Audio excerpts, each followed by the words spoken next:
Tá com muito estresse? Então, quer dar um jeito nisso? Chega mais, vai ser bem legal. Namastê. Vou cantar um mantra para começar.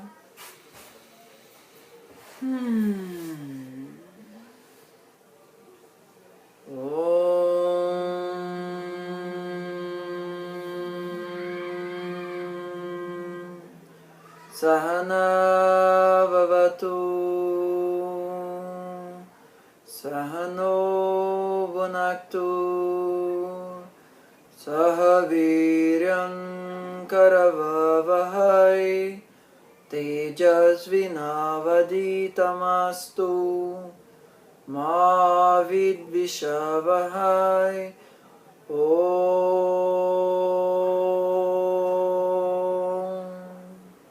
Shanti Shanti Shanti Hari Om.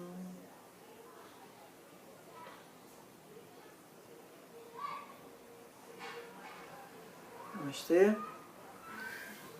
Vamos que vamos. Na última sessão, a gente conversou sobre o aspecto de que a sua plenitude, a sua iluminação, a sua liberdade acontece apenas aqui e agora. Jamais fora do aqui. Jamais num apocalipse, quando vai ter a redenção, ou no passado, no paraíso, ou qualquer coisa. O único lugar onde a gente pode estar pleno é no nosso presente. E hoje, a gente vai estar num lugar muito mais pleno.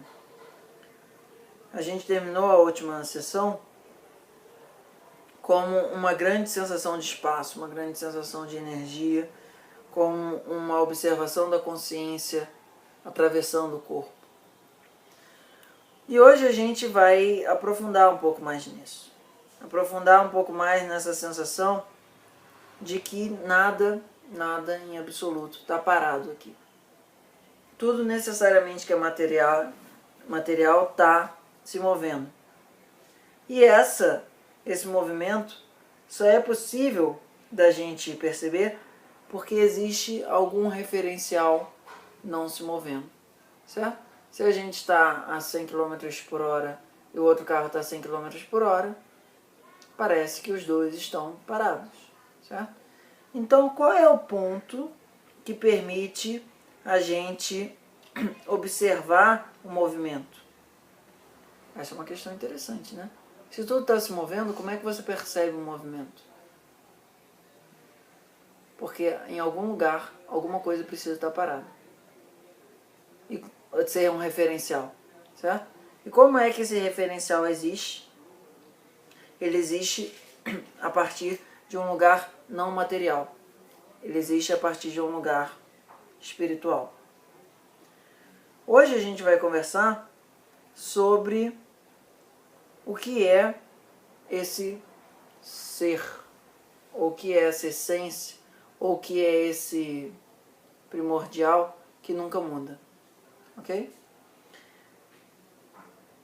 Pensamentos, ideias, emoções, sentimentos, matéria, tudo isso necessariamente está mudando. Tudo que é material, fundamentalmente, está mudando. A nossa pele se renova em não sei quanto tempo, nosso cabelo se renova em não sei quanto tempo, os nossos ossos, nosso sangue. Mas o que é que faz com que a gente tenha esse lugar de estático? Na nossa vida material, nada é estático. E é preciso haver algo que seja estático para que a gente possa observar o movimento. Parece contraditório. Em um certo sentido, é. Dentro de um mesmo plano, isso não funciona. Okay? Por isso que lá atrás, no primeiro encontro, a gente colocou que o fundamental para tudo aqui fazer sentido era um momento de paz interna, um momento de meditação, um momento de tranquilidade, um momento de integridade, onde tudo estivesse pleno. Por mais que isso tenha durado 1 milissegundo na tua vida, essa vivência é o que faz ser possível isso que vai ser falado agora fazer sentido. Porque senão fica ainda dentro da mente e a mente não consegue estabelecer o contraditório de uma maneira não contraditória.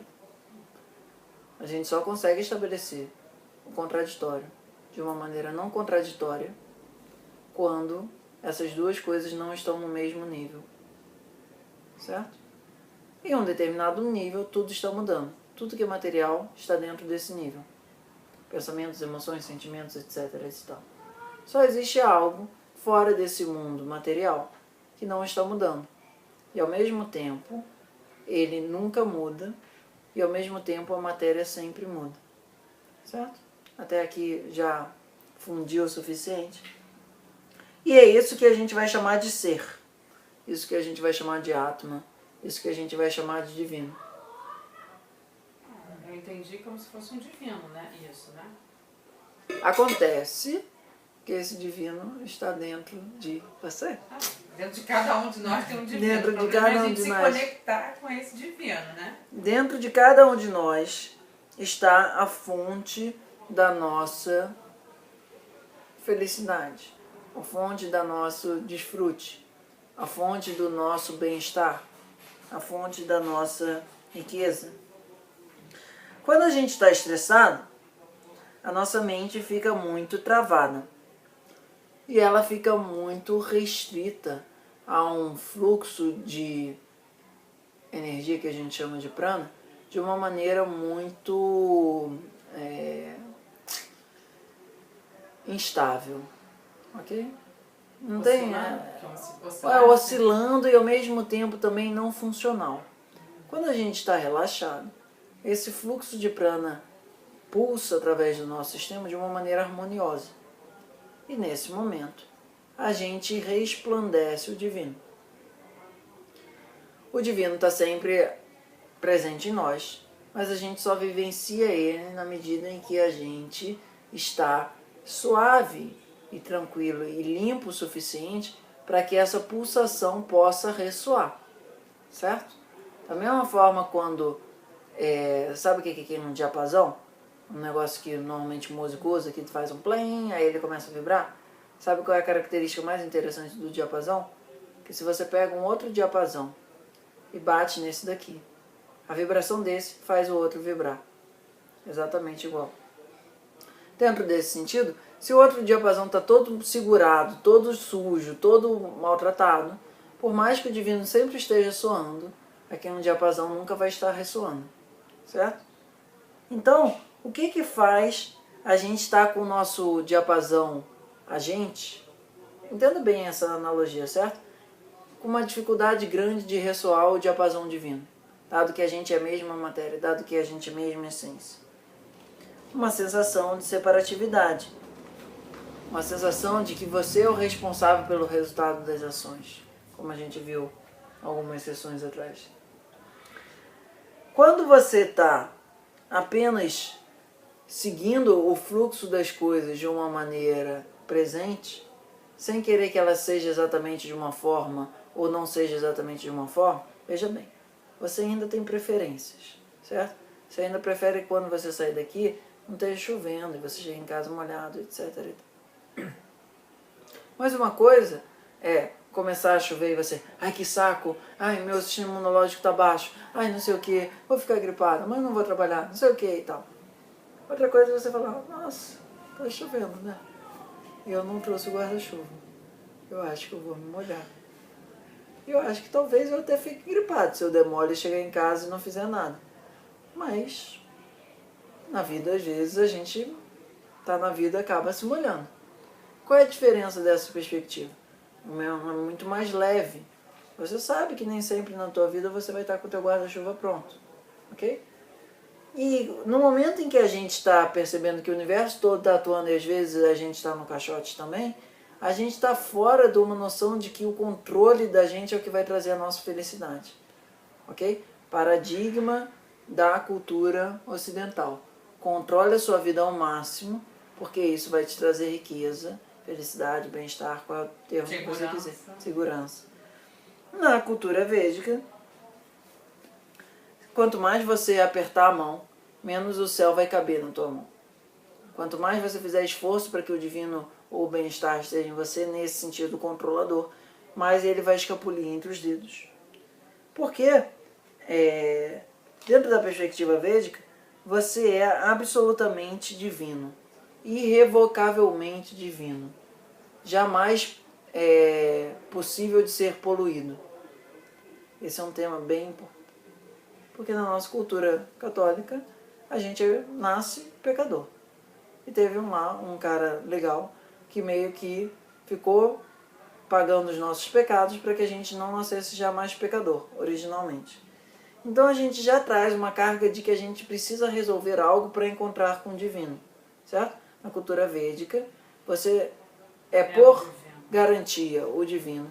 E não tem nada que possa acontecer que você deixe de ser o divino, porque o divino é a base de toda a matéria.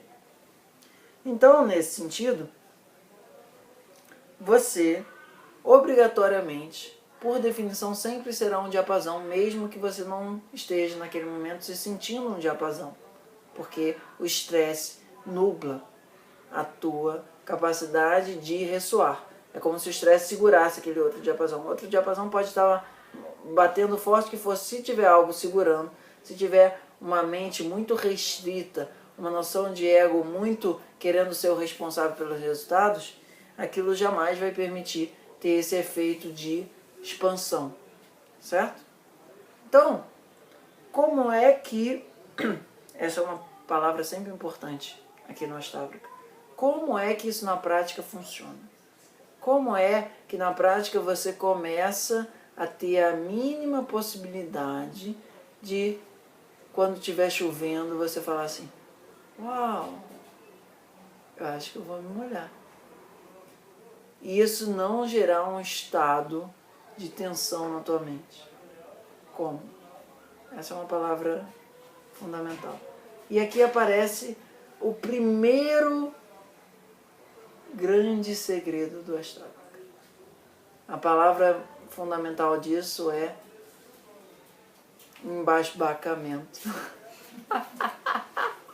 Mas basicamente, em inglês isso é wonder, mas traduzam bem esse wonder como um estado de uau. De graça, um estado de graça? Não é de graça. É um estado onde aquilo que está acontecendo como se acontecesse a primeira vez na sua vida. Do tipo assim, papai está voando na cozinha e a mãe está achando aquilo uma grande loucura e a criança está falando, papai está voando na cozinha, certo? Da mesma forma, quanto mais a gente consegue manter a nossa mente disponível para o que está acontecendo com um deslumbramento, com uma postura assim, uau, eu sempre achei que se eu trouxesse um guarda-chuva eu não ia sair daqui molhado. Aí você vai e você, quando saiu, tá nevando e você, tipo, fica molhado da mesma forma. Uau! Essa é a palavra mais importante até aqui do Ashtavakra. Uau! Quanto mais a gente consegue cultivar um estado de uau na nossa mente, menos aquilo dali gruda, menos a mosca fica presa dentro do quarto, porque você está deixando ela fechada. Então aqui a gente tem a nossa primeira maneira de abrir as janelas das moscas lá, daqueles elementos que ficavam flutuando. Uau! Espaço Ayurveda, seu recanto de bem-estar no Rio de Janeiro. Namastê!